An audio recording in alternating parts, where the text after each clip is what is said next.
आपको बता दें, इजराइल पर जो ये आतंकवादी हमला किया गया, ये हमला एक दिन में नहीं, एक महीने में नहीं, 2 साल इसकी प्लानिंग की गई। ये जो टेररिस्ट अटैक, आतंकवादी हमला हुआ, इसकी प्लानिंग 2 साल तक की गई। ये प्लान बनाने वाले कौन थे, कौन इसके पीछे था, ये आतंकवादी कौन था, हमास का हैवान कौन, जिसने इजराइल को दहला दिया, पूरी दुनिया को दहला दिया। तस्वीरें आ चुकी हैं, पूरी कहानी सुनिए, आप चौंक जाएंगे।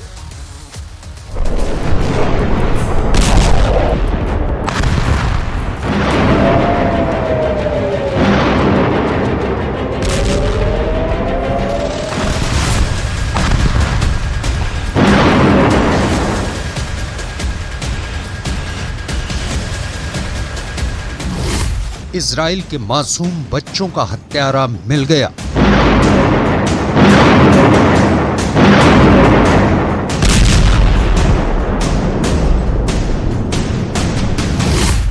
एक आंख वाले नए लादेन ने इजराइल दहलाया।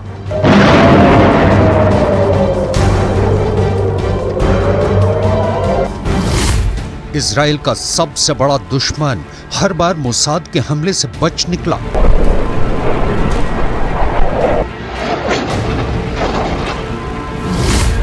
अपाहिज कमांडर ने दिया 7000 रॉकेट हमले का ऑर्डर। गाजा पट्टी की इंच इंच जमीन बारूदी विस्फोट से कांप रही है।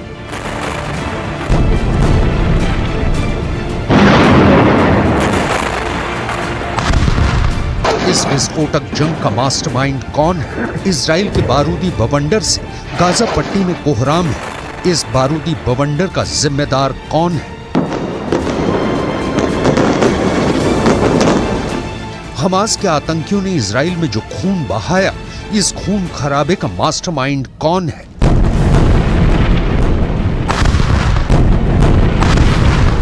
वो कौन शख्स है जिसने सैकड़ों मासूमों के कत्ल की साजिश रची, जिसने इजराइल और फलस्तीन को जंग की आग में झोंक दिया?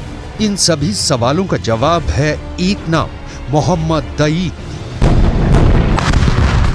Mohammad Deif militant group Hamas की सबसे खूंखार ब्रिगेड अल कासिम का चीफ है। दईफ ने इजराइल के खिलाफ हमास के ऑपरेशन अल अक्सा फ्लड की प्लानिंग की, उसके आतंकियों को चुन चुन कर ट्रेनिंग दी, दहशतगर्दों को हथियार मुहैया कराए और इजराइल के निर्दोष नागरिकों का खून बहाया।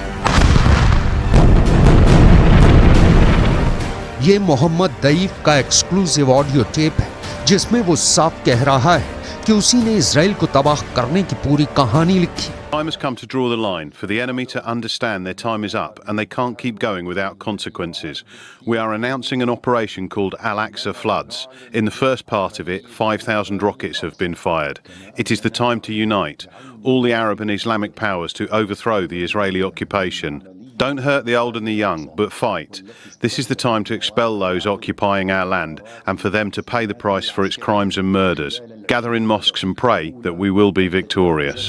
7 अक्टूबर को इजराइल पर 5000 रॉकेट दागने के बाद ये बातें एक ऑडियो टेप ब्रॉडकास्ट में फिलिस्तीन के कमांडर मोहम्मद दईफ ने कही।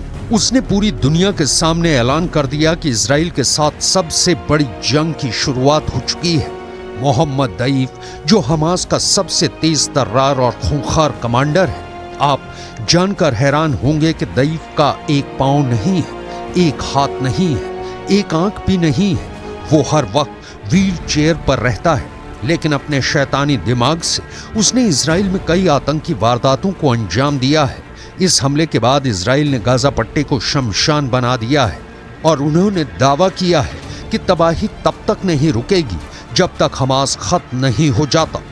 I am saying here to everyone, we will wipe this thing called Hamas, ISIS Gaza, off the face of the earth.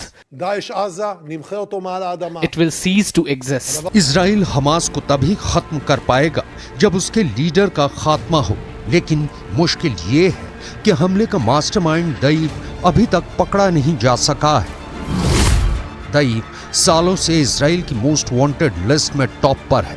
Israel की खुफिया एजेंसी मोसाद, जो अपने दुश्मनों को दुनिया के किसी भी कोने में मारने का दम रखती है, लेकिन दईफ ने 7 बार मोसाद की कोशिश को फेल कर दिया। हर हमले में वो किसी तरह बच निकला। इतनी कोशिशों के बावजूद दईफ के ना मारे जाने की वजह से उसको बुलेट प्रूफ लेजेंड कहा जाता है। दईफ को हमास में नया लादेन के नाम से लोग जानते हैं। 2014 में इजरायली सेना ने एक घर पर हमला कर दईफ को मारने की कोशिश की। इसमें भी वो नाकाम रही। हमले में दईफ की पत्नी और 7 महीने का बेटा और एक 3 साल की बेटी मारी गई। मीडिया रिपोर्ट के मुताबिक दईफ हमास का एकमात्र मिलिट्री कमांडर है जो इतने लंबे समय से जीवित है। दईफ 2002 से हमास के मिलिट्री विंग में हेड बना हुआ है। जब हमास की स्थापना हुई उस वक्त दईफ की उम्र महज 20 साल थी।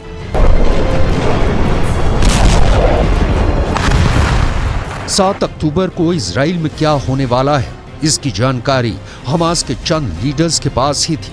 इसे इतना सीक्रेट रखा गया था कि हमास के सरपरस्त ईरान तक को इसकी भनक नहीं लगी। ईरान को सिर्फ इतनी जानकारी थी कि कुछ बड़ा होने वाला है।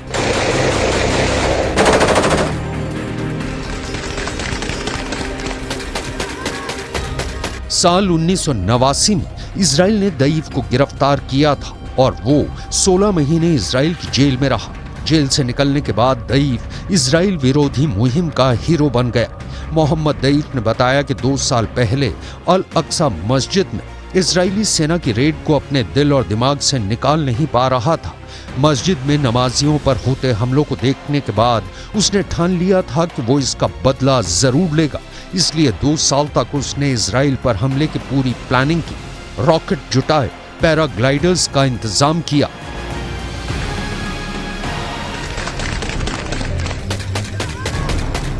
गाजा यूनिवर्सिटी से साइंस ग्रेजुएट दईफ सुरंगों का नेटवर्क बनाने में माहिर है। हमास ने वीडियो जारी किया है। ये गाजा पट्टी के नीचे बने बंकर है। सैकड़ों टनल का जाल बिछा है जिसमें हमास के आतंकी पनाह लेते थे। इन्हीं बंकरों में रॉकेट को असेंबल किया गया था। हमास के आतंकी इन्हीं टनल में रॉकेट को जमा करते रहे और सही वक्त आने पर इन रॉकेटों को निकालकर इजराइल पर हमला कर दिया।